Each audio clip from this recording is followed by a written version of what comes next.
On va voir aujourd'hui un fusil qui n'est pas très connu, mais qui aurait pu devenir l'arme principale de l'armée américaine si cette dernière ne lui avait pas préféré le fusil M1 développé par John Garand. Cette arme, qui est le sujet de cette vidéo, est le fusil Johnson modèle 1941, développé, comme son nom l'indique, par l'ingénieur Melvin Johnson. Mais avant de remonter dans le temps, je vous invite à vous abonner à la chaîne et je remercie également les tipeurs qui soutiennent mon travail. D'ailleurs, n'hésitez pas à les rejoindre.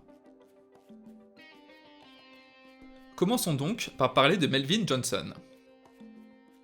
Dans les années 30, il travaille à l'arsenal de Springfield en tant qu'observateur et il va fonder en même temps la Johnson Automatics, où il va développer un prototype de fusil semi-automatique ainsi qu'un prototype de fusil mitrailleur.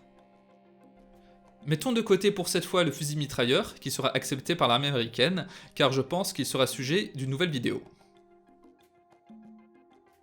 En tout cas, au milieu des années 30, les États-Unis vont adopter le M1 de John Garand. C'était un secret pour personne, ni même pour Melvin Johnson. Alors, pourquoi développe-t-il un nouveau fusil semi-automatique, sachant que les États-Unis ne feront pas machine arrière et n'abandonneront pas le M1 ?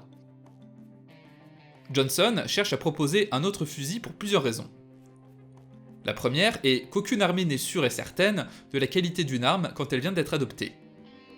Le M1 a été testé par le département de la défense américain, mais ce n'est pas parce que quelques exemplaires ont fonctionné correctement que tous les autres fusils qui seront ensuite fabriqués en masse auront la même qualité.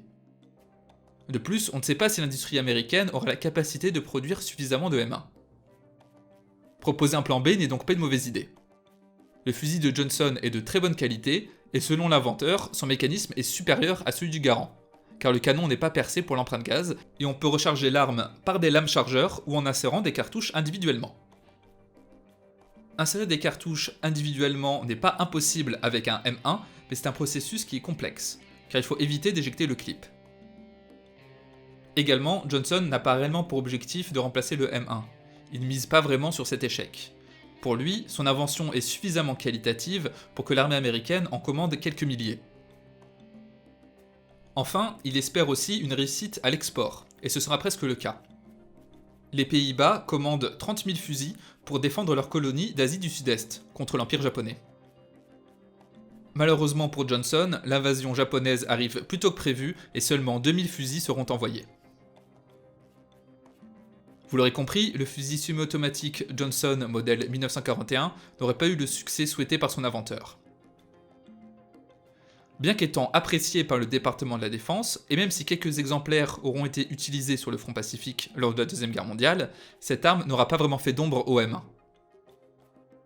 Néanmoins, Melvin Johnson poursuit sa carrière dans les armes à feu et rejoint Winchester qui a acheté son entreprise Johnson Automatics. Puis en 1951, il devient consultant en armement auprès du secrétaire à la défense. Il travaillera en parallèle, toujours en tant que consultant, au sein d'Armalite, dans le cadre du développement des ancêtres du M16 qui sont l'AR-15 et l'AR-10.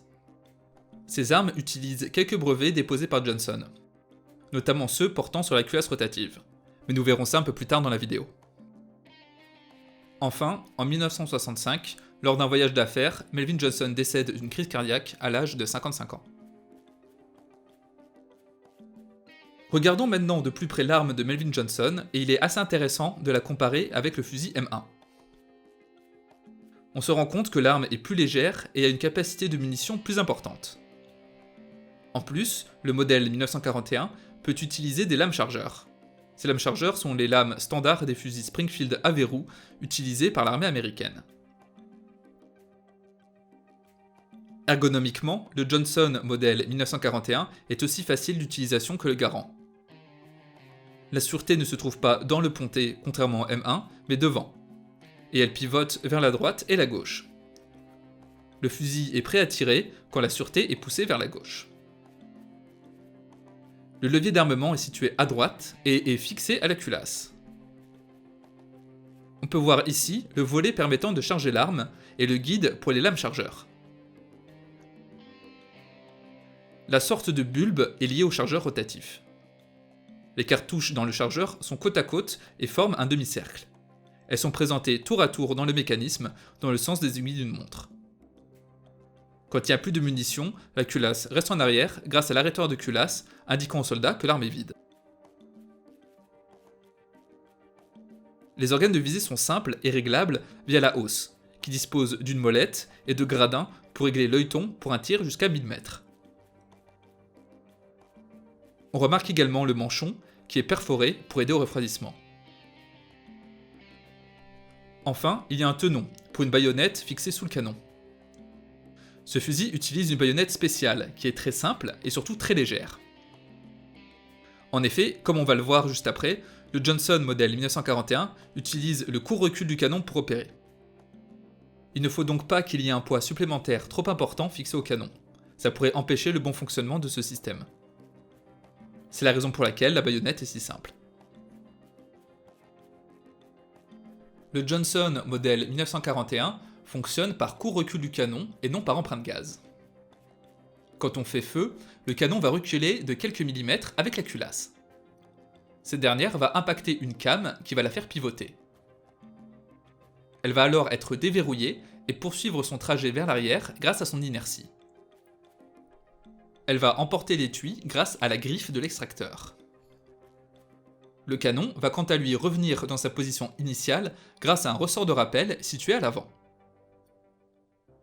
L'étui extrait va ensuite être chassé par l'éjecteur situé à gauche. Le ressort du magasin circulaire positionne alors une nouvelle cartouche pour qu'elle soit chambrée. La culasse, en fin de trajet, repart en avant, grâce au ressort récupérateur qui la repousse via une pièce de manœuvre articulée. Elle va chambrer une cartouche, puis pivoter pour se verrouiller, toujours grâce au système de came. L'arme est alors de nouveau prête à faire feu. Lorsqu'on observe ce système de culasse rotative, on se rend compte des similitudes avec la culasse rotative d'un AR-10 ou d'un AR-15. Ce n'est pas un hasard car Melvin Johnson a travaillé avec Eugene Stoner chez Armalite. Le groupe de détente est assez intéressant car très simple, et la gâchette va assurer plusieurs fonctions. Quand on appuie sur la queue de détente, la gâchette, qui est cette longue pièce, va reculer et libérer le marteau, maintenu par le bec de gâchette.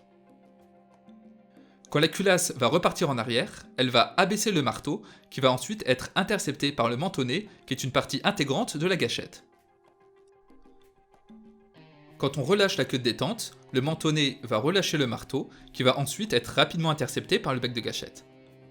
Le fusil est alors de nouveau prêt à faire feu. Quand on active la sûreté en la faisant pivoter vers la droite, on va bloquer tout mouvement de la gâchette, rendant ainsi le tir impossible. Enfin, quand le chargeur est vide, l'élévateur, qui est la pièce qui fait avancer les cartouches dans le magasin, va actionner ce levier, qui est l'arrêtoire de culasse. L'arrêteur de culasse va donc se lever et intercepter la culasse grâce à des encoches situées à droite et à gauche, l'obligeant à rester en position ouverte.